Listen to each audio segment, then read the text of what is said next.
Hey everyone, and welcome to the last part of the three-part lecture on writing orchestral trailer music. In this lecture, we'll be looking at the back-end section of the track and the outro.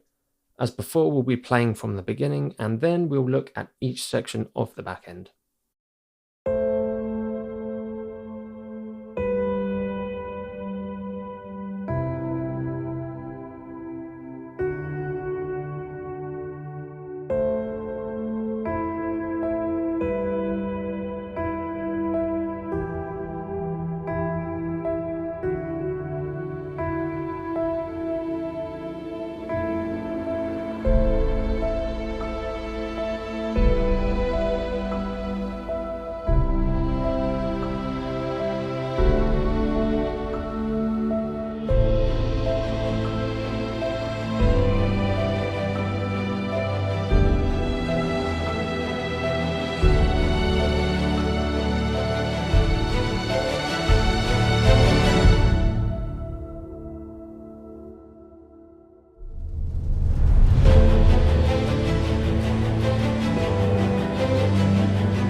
Here we have the culmination of all ideas of the track. The first half is picking up from the midsection at full force, and the second half of it revives the melody from before in its final form.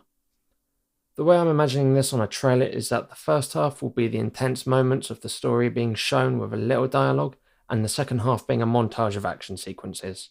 It's a really good idea to think like this when writing a track, as it gives you a good direction of where the music can go. The back end finishes with 2 extra bars to lead us to the end of the build-up with an extended final chord. The outro itself will most likely serve as a section for the title card. So let's look at the piano.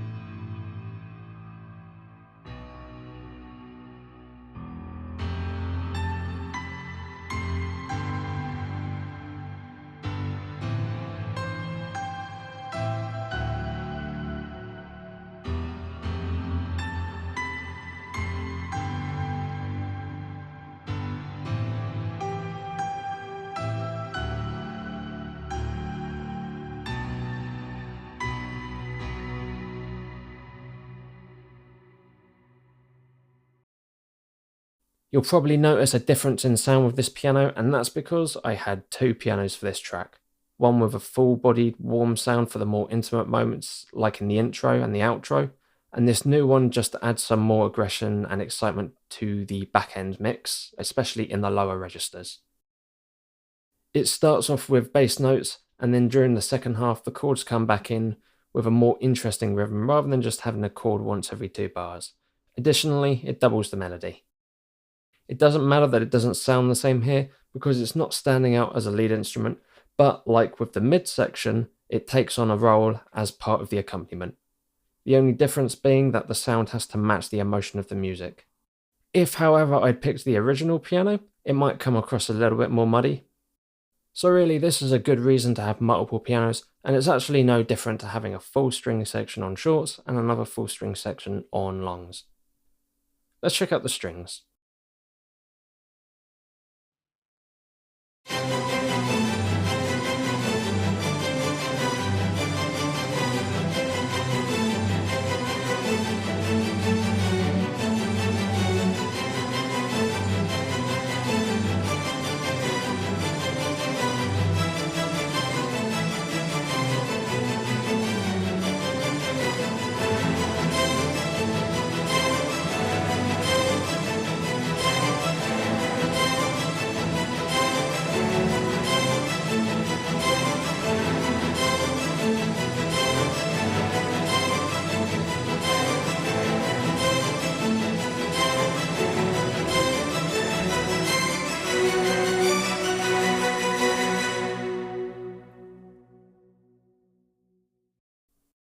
We start off the first half of our back end with a new idea, same rhythm, different notes, just something to mix it up a bit, and then back to that familiar sounding string riff in the second half at the top of their ranges. Additionally, we have low strings playing the chords in the same rhythm the piano does.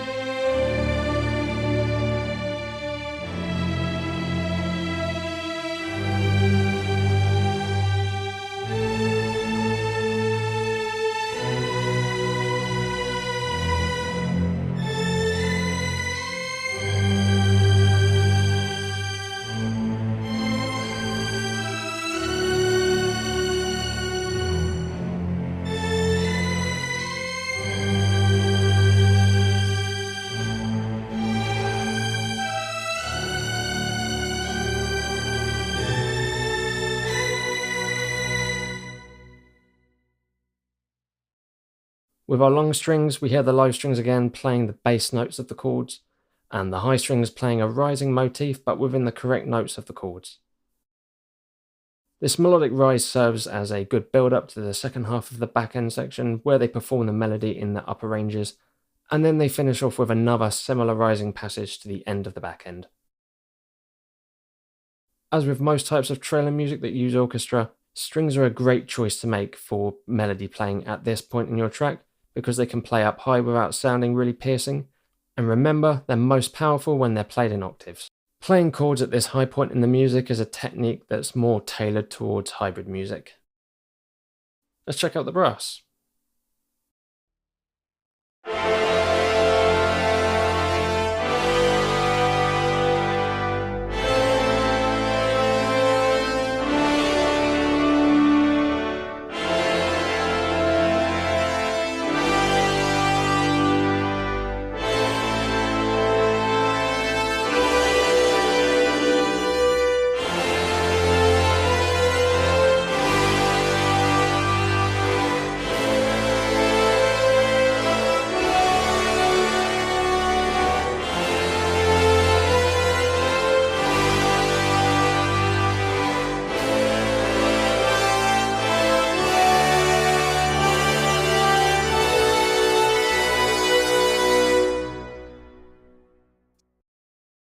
Again, we're picking up from where we left off in the midsection by playing chords, but far more intense.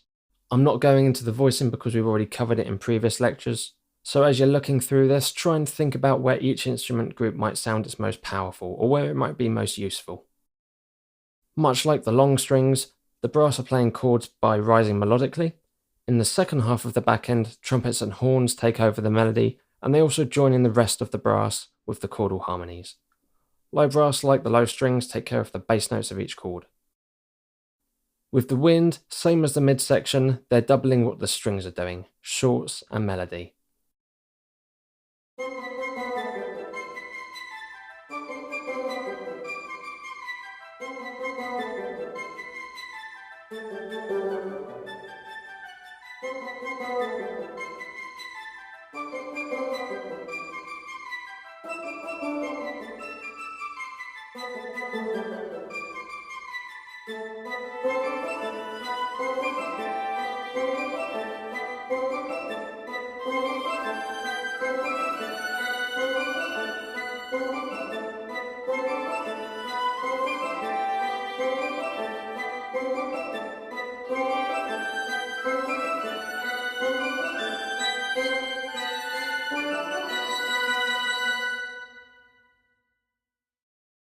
Good instrument choices for shorts are flutes and piccolo, because they have a really breathy sound and can play quite high. It adds this pretty cool percussive element to the track. This is important because the human ear is more responsive to higher frequencies than it is lower frequencies, particularly the high mid ones, making it a really useful range for them to play in. The double-edged blade part of this also means that you can have too much of a good thing, so be sure that it's not really overpowering in the mix. Let me show you the difference it can make by having winds in your track.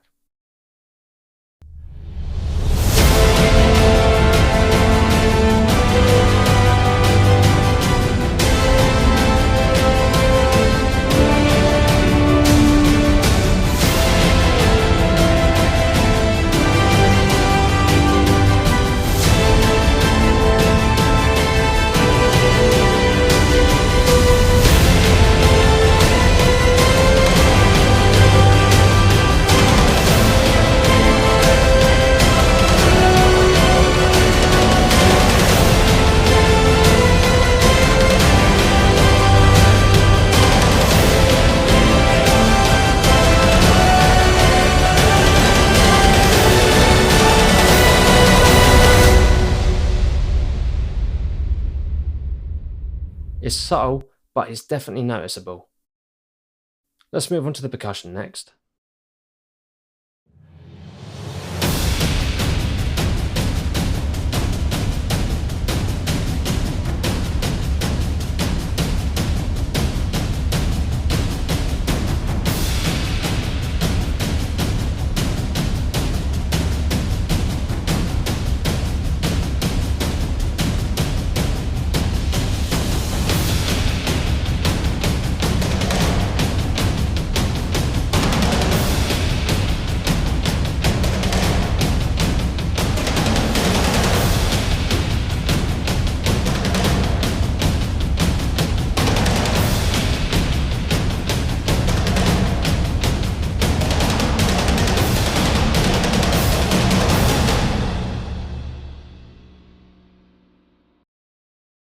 This is far more intense now, especially in the second half.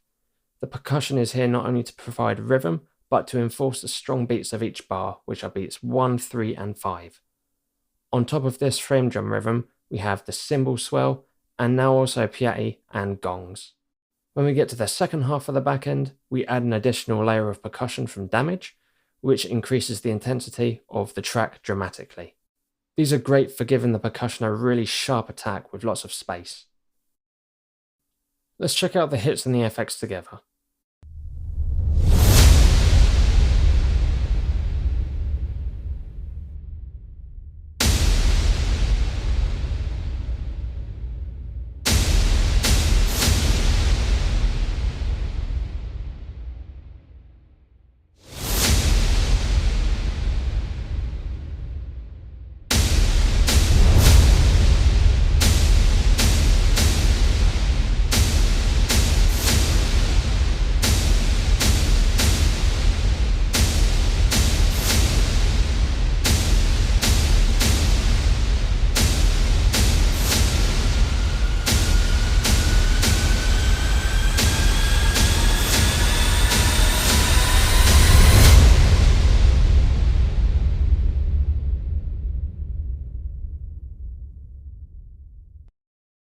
Here is a really minimal hybrid section.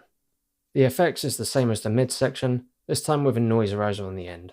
On its own, the sound can get quite tiring, but because it's not a lead sound, we're just having it loud enough with the right mixing to stick out and provide necessary impact to make this track sound like a trailer track. With hits and risers, downers and other effects within the orchestra-driven trailer tracks, the sounds should be clean, something with one tone throughout. This riser is noisy throughout, it doesn't change its timbre, and it isn't cutting in and out like a tremolo effect or taking the attention away from the rest of the track. The hits start off simple, and for the second half the rhythm becomes more occupied as part of the constant build. Finally, we have choir, so let's check them out.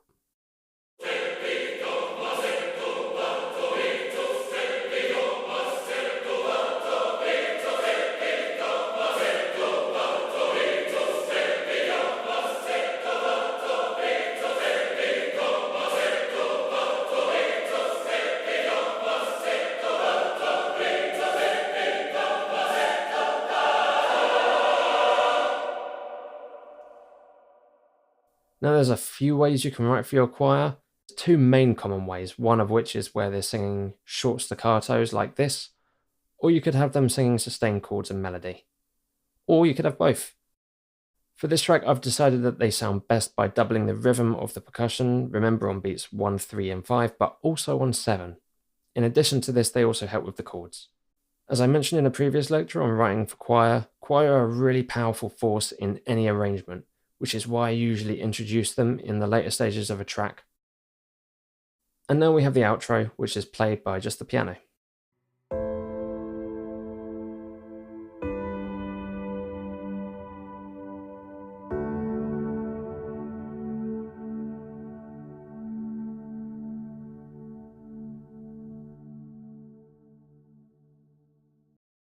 For me, the most important parts of any track are the intro and the outro. They are the first and final impression of a track, so it's important to get them right. Listen to your track and figure out how it makes you feel. Should your ending be simple, or should it be big with a massive hit and everything else in it?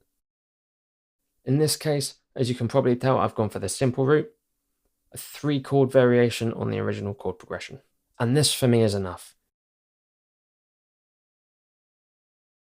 And we're using the soft piano. On its own, with the amount of reverb it has on it, it provides the track with a lot of ambience, which is enough for an ending.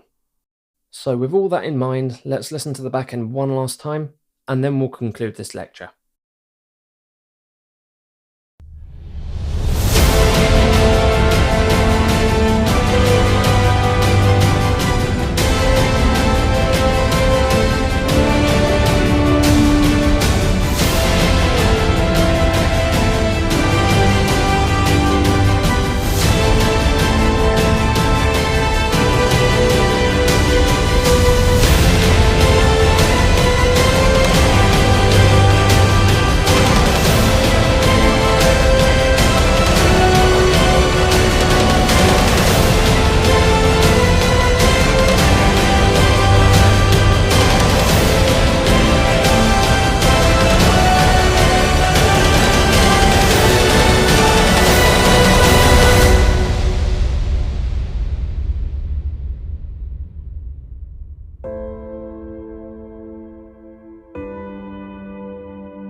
So to round things up overall, repetition is great, but you still need to find ways to keep the interest.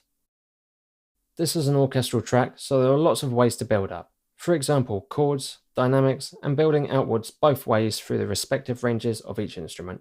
Work on all of these, and try and find the best place in your track for each of these techniques. Hits and other hybrid effects should be kept very simple and very minimal. Don't pick the craziest effects, but rather pick the ones that provide the trailer sound. Think about what each section is strongest at. Strings are versatile, brass are great for chords and powerful melodies, winds are perfect for doubling strings, choir adds incredible power to a mix. Much like taking an exam in performance, start like you mean to finish. Make your intro as good as your outro, whether it's simple or complex. Remember, these are all general guidelines, not rules, so just take what you can out of it and make it your own. That's it for this lecture. Try and take what you can from it and see what you can come up with, and I will see you in the next lecture.